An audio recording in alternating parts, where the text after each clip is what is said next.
자, 국민의힘은 어제 부산, 울산을 시작으로 오늘 이 경남 창원을 찾아서 대장동 항소 포기 관련 국정조사 또 이 대통령 재판 재개 이거를 촉구하고 나섰습니다. 오늘 나온 장동혁 대표의 목소리부터 한번 들어보시죠. 이재명 때문에 이제 대한민국 경제 위기가 일상이 되었습니다. 매년 200억 대미 투자가 현실이 된다면 더 큰 위기에 처할 것입니다. 김 부장이 30년, 40년 근무할 때 2030 청년들은 목에 사원증을 달아보지 못할 형편이 되었습니다. 700조가 넘는 내년도 예산은 청년들의 미래를 끌어모은 영끌 예산입니다. 내 편 배만 불리는 갈라치기 예산입니다. 부동산 정책은 서민들을 영원한 월세로 내몰고 있습니다. 내 편은 부동산 부자로 만들고 청년과 서민은 부동산 거지로 만드는 갈라치기 정책입니다. 여러분, 눈을 크게 뜨고 귀를 활짝 열고 우리 더 큰 소리로 외쳐야 합니다. 이재명 재판 어게인! 어게인! 어게인! 어게인! 이재명 아웃! 아웃! 아웃! 아웃! 지금 오늘 좀 화면에 나오고 있습니다. 국민의힘 당 추산으로 3,000명 이렇게 창원입니다. 모였다고 하고 있고요.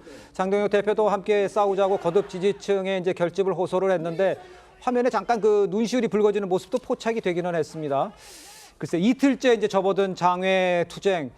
현장 분위기는 어땠는지 우리 윤기찬 부위원장님 분위기는 어땠는지 반응들은 어땠는지 이런 거는 좀 어떻게 좀 설명을 좀 해주세요. 일단 국민의힘의 의도는 네. 실제 저희가 견제를 못하고 있다는 것에 대한 국민께 죄송함이 깔려 있는 거예요. 네. 실제 이게 지금 민생 말씀하셨지만 주택 구입도 어렵고 전세 지원금도 깎이고 청년에 대한 물가도 올라가고 있기 때문에 민생 리스크는 커지고 있는데 여기에 대한 해결 기미보다는 오히려 이재명 대통령의 사법 리스크 관리 차원에서 너무 정책적 초점을 맞추고 있는 것 아니냐. 그럼에도 불구하고 야당이나 재반 세력들이 견제하지 못하는 거죠. 견제하고 하려는 사법부는 해체하려고 하고 검찰 해체하려고 하죠. 그다음에 대법원도 저렇게 견제하고 있잖아요. 그다음에 공무원들도 실제 이 상권 분립은 포함되지는 않지만 직업 공무원도 권력 분립의 한 축입니다.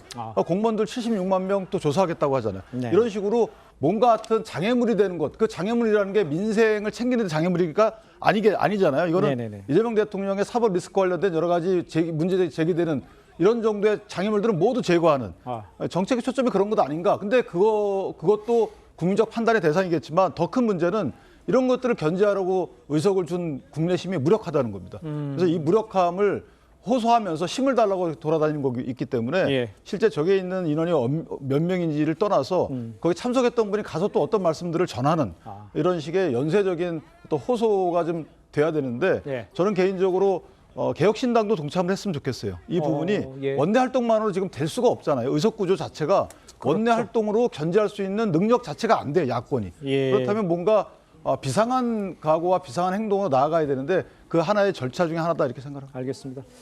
그러니까 야권에서 좀 모이는 그런 모습도 연출이 돼야 뭔가를 이뤄낼 수 있다 이렇게 지적을 해주신 것 같아요. 그런데 이렇게 이제 장외에서 투쟁하고 있는 이것에 대해서 정청래 민주당 대표는요 SNS 통해서 국민의힘 장외 여론전을 아주 강하게 비판을 했습니다. 화면을 좀 올려봐 주시면요. 국민과 헤어질 결심하고 있는 국민의힘 더 망해봐야 알겠나라는 글을 올렸습니다. 장동혁 대표는 여기에 대해서 국민과 헤어질 결심하고 이 대통령 위에 더 버리는 게 민주당이라고 다 버리는 게 민주당이다 이렇게 맞받아쳤어요. 밖으로 나간 국민의힘에 대한 글쎄 실제 민심 분위기는 우리 또 저 경남 쪽에서는 어떤 반응을 좀 보이고 있는지 좀 설명해 주세요. 일단 장외 집회를 그전에 몇 번 했었고 지금 이제 순회 집회를 하고 있죠. 거기에 대해서 이제 평가가 엇갈립니다. 한쪽은 주로 이제 비판적으로 보는 쪽에서는 이렇게 하면 지방선거에서 중도층을 어떻게 흡수할 거냐는 이야기를 해요. 그리고 이 장동혁 대표는 우선 기존 지지층 결집이 더 중요하다고 이야기를 합니다. 어느 것이 정답인 거는 없어요. 다만 어떤 상황에 따라서 그것을 선택을 해야 됩니다. 상황이 어떤가? 지금 현재 처한 상황이 어떤가?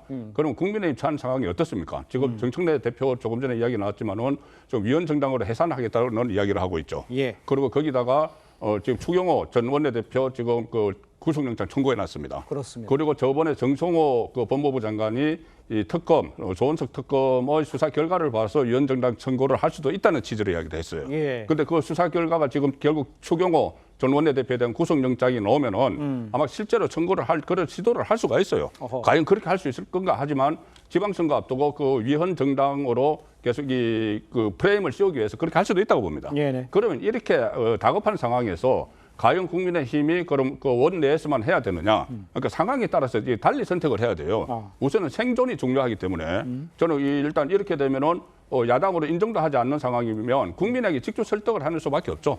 그래서 저는 장애에 나가는 게 지금 불가피한 측면이 있다고 봅니다. 그 예. 상황에 따라서 뭐 중도층도 확산도 중요하지만 일단 생존을 해야 되니까 그런 차원에서 저는 이해를 하고 있는 것이고 저 집회에서 나오는 메시지를 봐야 됩니다. 뭐 참석 인원도 그렇지만 메시지가 딱 두 가지죠. 예. 하나는 이재명 대통령 재판 재개 그리고 또 하나는 국정조사입니다. 그렇죠. 이재명 대통령 재판 재개는 계속 했던 거고 국정조사는 민주당이 제안을 했어요. 민주당이 그 대장동 관련해서 항명 사퇴하고 그다음에 조작 기소, 네. 국정조사하자고 먼저 제안을 했습니다. 예. 그래서 물론 이제 그 법사위에서 하느냐 특위를 만드느냐 서로 의견은 다르지만은 장동혁 대표와 국민의힘 입장에서는 그래 아무 것이라도 이제 해야 된다는 그런 절박감이 있어요. 조금 전에 그 1대1 토론도 마찬가지고 알겠습니다. 일단 이것을 공론화시키는 그 장이 되기 때문에 예. 그것을 지금 장에서 그 메시지를 내는데 좀 주목을 해야 된다고. 알겠습니다.